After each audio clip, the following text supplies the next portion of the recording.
안녕하십니까. 2017학년도 연세대학교 수시모집 논술시험 생명과학 문제 해설을 시작하겠습니다. 문제 해설에 앞서 생명과학 분야 논술시험의 출제 의도를 먼저 말씀드리고, 여러분들께서 이미 읽어보셨을 제시문들의 분석을 간단히 설명을 드리도록 하겠습니다. 그리고 마지막으로 각 문제 해설을 말씀드리도록 하겠습니다. 2017년도 생명과학 논술시험은 학생들의 다음과 같은 소양을 측정하는 것을 목적으로 출제를 하였습니다. 즉, 고등학교 교과과정에서 접하는 생명과학의 기본 개념과 원리를 암기하는 것이 아니라 정확한 이해를 하고 있는가를 평가하고자 하였습니다. 또한 구체적 현상들로부터 일반적인 내용을 귀납적으로 추론하는 능력을 평가하고자 하였고, 동일한 현상을 여러 측면에서 볼 수 있는 능력이 있는지의 여부도 보고자 하였습니다.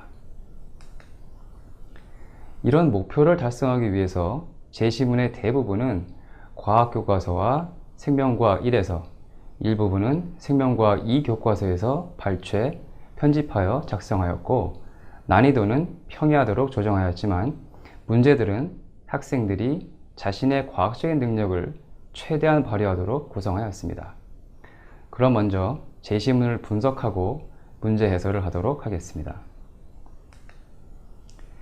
제시문 가는 생명과학 1의 생명의 다양성과 환경 단원에서 다루어지는 생명 다양성의 구체적인 예와 의미를 제공하였고, 이와 관련하여 인간에게만 유리한 작물 재배의 위험성을 제시하고 있습니다.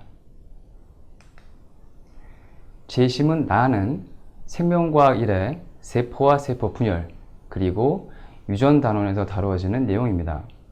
제시문 나에서는 유성생식의 정의를 설명하면서 유전 법칙을 나타내는 구체적인 예를 제공하였고, 세균을 예시하면서 무성생식의 특징을 제공하였습니다. 제시문 다에서는 생명과학 2의 유전자와 형질 발현, 생물 1의 세포와 생명의 연속성 단원 등을 종합하여 유전 물질과 세포 활동 조절 등 DNA의 주요한 두 가지 역할을 제시하고, 각각의 역할을 설명하기 위해 세균의 형질 도입과 형질 전환, 그리고 유전자 발현의 원리인 중심 교조를 제공하였습니다. 제시문 라에서는 생물의 다양성과 환경 단원과 유전자의 형질 발현, 그리고 생명공학 단원에서 내용을 발췌하여 구성하였습니다. 병충해 내성 작물을 예시하면서 유전자 조작과 유전자 변형 생물을 소개하였고, 이와 함께 유전자 변형 생물에 대한 찬성과 반대 의견을 제공하였습니다. 그럼 첫 번째 문제에 대한 해설을 하도록 하겠습니다.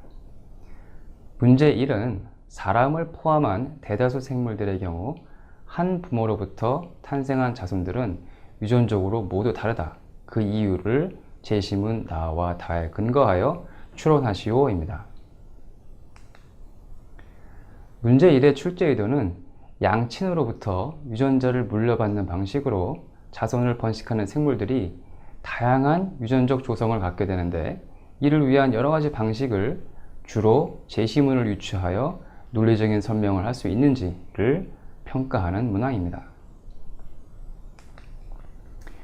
유전 물질의 복제 과정에서 생기는 오류, 즉 돌연변이와 생식세포를 생성할 때 염색체의 독립적 분리에 의해서 인간의 경우 2의 23제곱까지의 다양한 생식세포가 생길 수 있는 점, 그리고 정자와 난자의 무작위적인 교배에 의해서 2의 23제곱 곱하기 2의 23제곱 약 70조 개의 경우의 수가 생기는 점을 제시하면 좋은 답안이 되겠습니다. 또한 지문에서 볼 수는 없지만 수험생이 알고 있는 생식세포의 감수 분열에서 상동 염색체 사이의 교차, 즉 유전자 교환이죠. 교차로 인한 새로운 유전자 조합이 형성된다거나, 일란성 쌍둥이의 경우 발생 과정에서 일어나는 후성 유전학적 변화 등을 제시한 답안도 추가 점수를 받았습니다. 문제 2는 재심은 다의 내용을 이용하여 유성생식보다 상대적으로 다양성 확보가 불리한 세균의 경우에 어떻게 환경에 적응하는 자손 개체가 생길 수 있는가를 물어보고 있습니다. 무성생식을 하는 생물, 특히 세균이 환경의 변화에 대응하여 유전적 다양성을 확보하는 방법들을 재심문으로부터 유추하고 관련된 지식을 논리적으로 설명할 수 있는지를 평가하는 문항입니다. 세균이 유전적 다양성을 확보하는 방법은 여러 가지가 있지만 핵심 답안은 유전 물질인 DNA의 복제 과정에서의 실수로 생기는 돌연변이, 그리고 플라스미드 DNA가 전해져서 생기는 형질 전환이나 바이러스의 유전 물질에 의한 형질 도입을 제시하면 훌륭한 답안이 되겠습니다.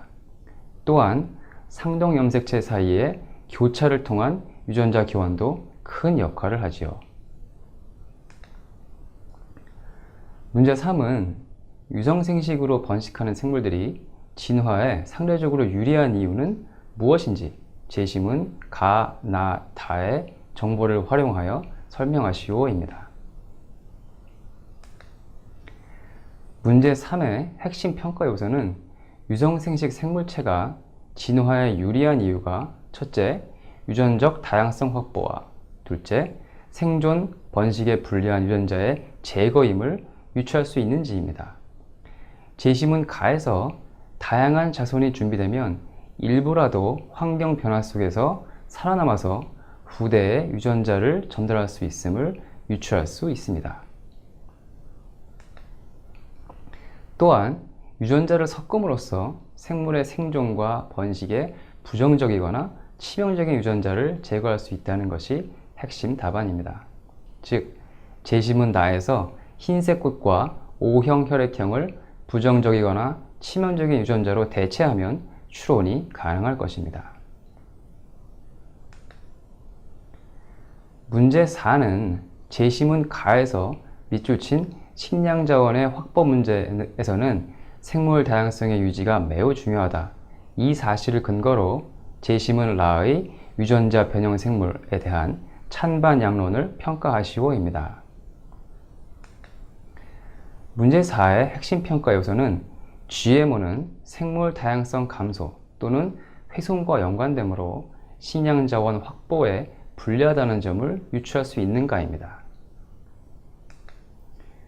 재심은 라에 제공된 찬반 양론의 예시에는 포함되지 않은 GMO 품종 재배로 인한 생물 다양성 훼손 또는 감소라는 핵심 주장을 재심은 가에 근거하여 유추해내어 답안을 작성하는 것이 중요하겠습니다. 즉, GMO 품종이 단일 품종으로 대량 재배되면 생태계로 유출된 GMO가 기존의 토종생물의 유전자를 오염시켜서 생물 다양성의 훼손 또는 감소를 초래하게 되며 이것은 식량 자원 문제에서 근본 해결책이 아닐 가능성을 논리적으로 기술하면 상급 답안으로 인정하였습니다. 제초제 저항성 옥수수나 콩을 심은 미국 GMO 농장의 경우 제초제 내성을 가진 돼지풀 등의 슈퍼 잡초가 나타나서 농작물 재배에 타격을 입힌 경우, 또한 아일랜드 감자 역병이나 바나나의 품종 교체 등 단일 품종에 의존하여 생긴 피해 사례를 들어서 설명한 답안도 훌륭한 답안이 되겠습니다. GMO 개발로 인해 생물 다양성이 증가한다고 주장하는 경우도 있을 수 있습니다만 이 논리는 인위적인 자연 생태계의 파괴를 무시한 한쪽 관점만 보는 것이므로 핵심 답안이 될 수는 없습니다. 이것으로써 2017년도 연세대학교 수시 모집 논술시험 생명과학 문제 해설을 마치도록 하겠습니다. 감사합니다.